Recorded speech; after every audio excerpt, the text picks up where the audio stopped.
Hello, hello, hello. Welcome to Venus RX. It's Lacey. This is where I talk about topics that are on my mind right now. Born in weird New Jersey, where the Jersey Devil is at, just escaped Santeria, the Bronx, and now in Netherlands, medieval, renowned, haunted Netherlands, where they burned 64 witches. Apparently, Napolitan walked through here. And this town is still set up like how it was in medieval times, at least the outer framework or the overall framework. Of course, there's malls added, and but the roads are still stone roads, and a lot of the building here are very old. Where I'm staying at is about 200 years old, and they have the Catholic Gothic cathedrals here. Some of those were apparently involved in trialing the witches, but they didn't just trial the witches. There were like religious wars going on, as well as they apparently housed some Jewish people that here when the Holocaust was going on. So they let me know that this small town has a lot of history to it. I've been staying here for about a week now, trying to fill it out. I wanted to first make videos when I first sat down and got here, but something told me walk around, talk to people, get to know it. I also plan on moving to the Netherlands. So getting a visa versus an asylum in the Netherlands is something I want to touch on, and and how much I guess I do love this, and then some supernatural experiences that I guess I had here, which they let me know that the place was saged down because they did have a little ghosty hair. It's funny because when they came to clean the place that I'm staying at, the Airbnb, she let me know that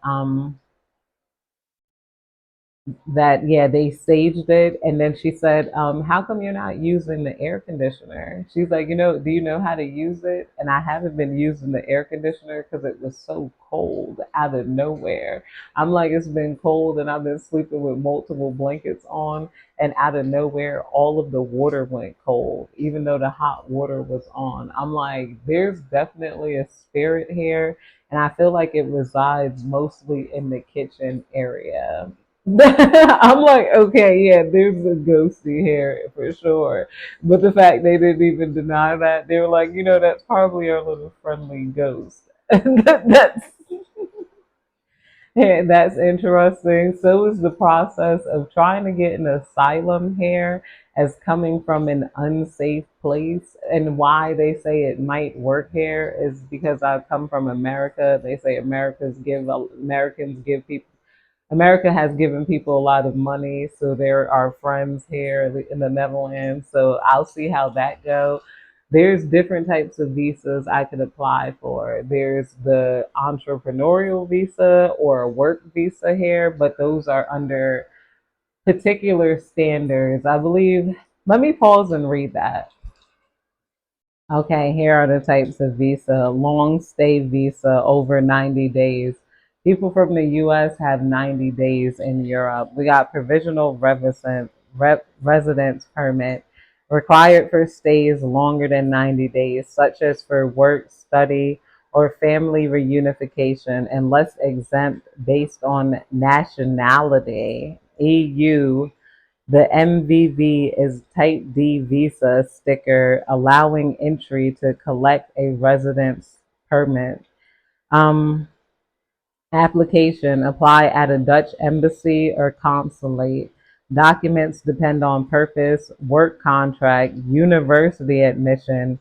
The Immigration Naturalization Service, END, provides specific checklists. Highly skilled migrant visa for skilled workers with a job offer. Okay, so that's if you have a job offer here. We got student visa for studying at a Dutch institution. So you can get a student visa here. We got orientation year permit for recent graduates to seek work if you graduated here. We got Dutch Okay, there we go. He said that too. He said, "I believe Americans are our friends, and we have the okay." I feel better. Okay, Dutch American Friendship Treaty allows U.S. citizens to reside in the Netherlands as freelancers or business owners with fewer requirements. Okay, I'm a business owner. I definitely get paid. I said and then I said that I said probably I would just have to switch my shit over to euros, so then I start paying your taxes. And he's like, yeah, because that's what we do. Come over here, and they expect like yo, make money. And it's funny because they were talking about building a monument. This is my Airbnb host. They were very sweet, very nice. This is an older couple. They both have pretty white gray hair. They're a Dutch people with Dutch accents, and they mostly speak Dutch. They were telling me a lot of the history and how to take the tour of the dark churches. I was like, oh my gosh, I didn't know there was a dark church tour. I'm like, I'm definitely into live, spelled backwards, the underbelly, God garners doubt. I'm like, I'm especially because the dark churches, a lot of them were doing things like connecting God, man, the word made flesh. Like they were connecting the Bible with astrology, but some of them were burning witches, some of them were practicing in exorcisms.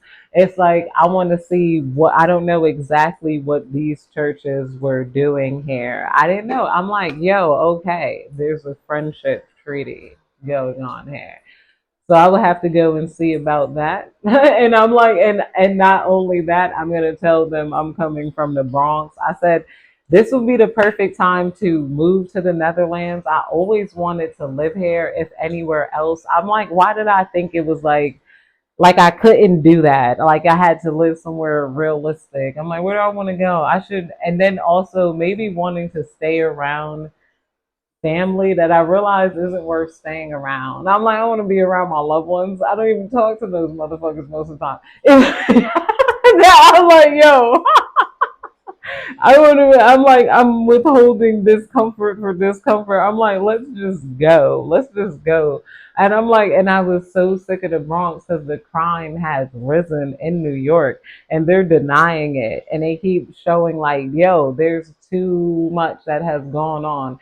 I feel like I can't even describe the crime going on in New York without getting this video banned here from all of the nice stabbings. There was a little boy stabbed in my neighborhood, and he lived in my building, 14 years old, on his way coming back from school. That's another thing that hit me. I'm like, yo, that's too close to home, like in home, like way too close to home.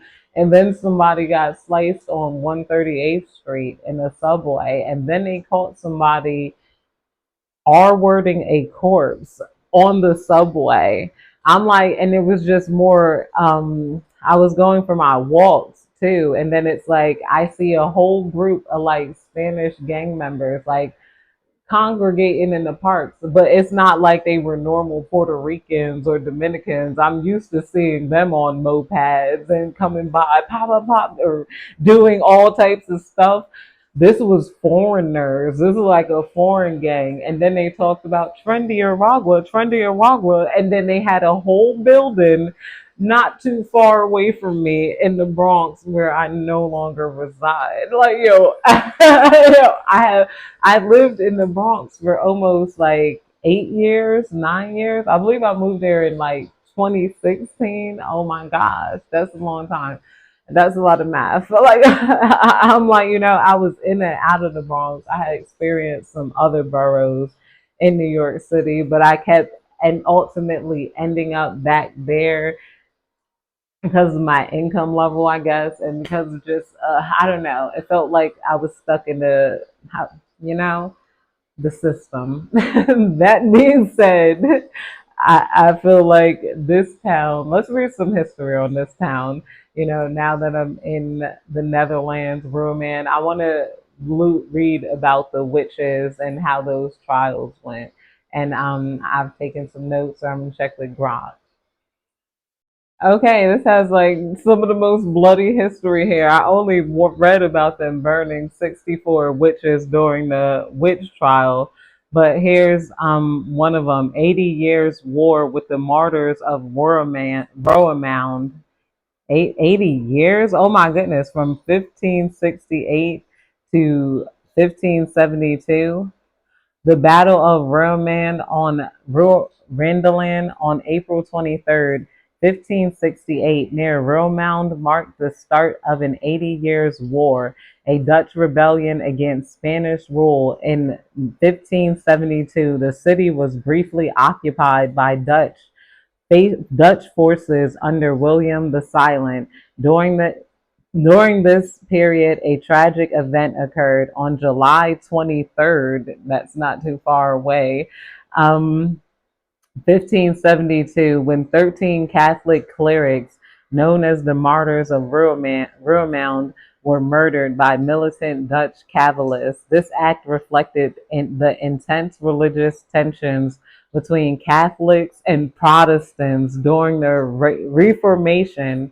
Yes, this was the Catholics and the Protestants battled here. This was a bloody religious war area in general. Protestants during the Reformation. Roermond, under Spanish control, became a stronghold of the Counter Reformation, further deepening religious divides. The largest witch trial in the Netherlands, 1613. So after the bloody religious war came the burning of the witches. One of the darkest chapters in Roermond's history occurred in 1613 when 64 individuals accused of witchcraft were burnt at the stake on Gilgeberg Hill near the Keppel Zand. I went to that church and it's still there. It's a church name there, but it had service going. It was a Catholic church. It had the service going and whatnot. But somebody told me that they switched the names around and it really happened somewhere else, and that they had planned on building a monument for the witches, for misogyny or all of that going on here. We got Counter Reformation. The Catholic authorities encouraged citizens to report suspected witches and heretics, leading to widespread fear and persecution. We got the Catholic authorities encouraged citizens to report suspected witches and heretics, leading to widespread fear and persecution. I had a joke in my head, that's why I laughed. I was like, don't tell a joke, focus on reading. Then I have ADHD. I'm like, wait, what am I even doing right now? I'm like, oh, the witches. Okay, repeated occupation and religious strife, 16th to 18th century. Romance tragic location made it a frequent target. European conflict, Spanish and Dutch rule. Roermond was part of the Spanish Netherlands, but it was conquered by the Dutch Republic under Frederick Hendrik, 1932, clearing his march along the Meuse. The logical Catholic population, however, distrusted the Calvinist Dutch more than the Spanish, leading to a lack of support for the Dutch rule. The city reverted to Spanish control 1637. Austrian and French occupation here. This is like a long divide, religious divide and burial. 1888. This is the only last one I'm going to read. I'm going to be here for a month, so expect more videos. I'm going to take the tour. I'm going to learn more. If I can film, I will film and then insert some clips here. I got a lot of scenery. I've been posting some stuff like on my post and my tarot reading page of some of the sightseeing that I've been seeing.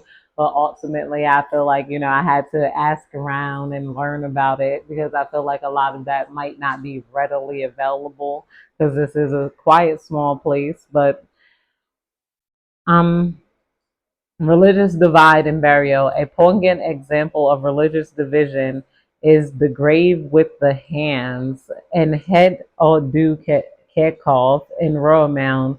A Catholic woman and her Protestant husband, unable to be buried together due to religious restrictions, were interred on opposite sides of a cemetery wall, and their gravestones connected by sculpted hands reaching over the divide. This story, widely shared on platforms like X, symbolizes deep Catholic Protestant tensions in rural Mound history. I've seen those hands, I believe, clasping over the fence. I didn't know that happened here. So this is a great place to be. It's a lot of rich historically, but it is, like they said, a bloody history, and more wars have happened here. But that's it, you guys. I just wanted to check in with Venus RX and give you guys a video because I haven't given you guys a video because I've been focused on a lot of other things. But thank you so much for tuning in.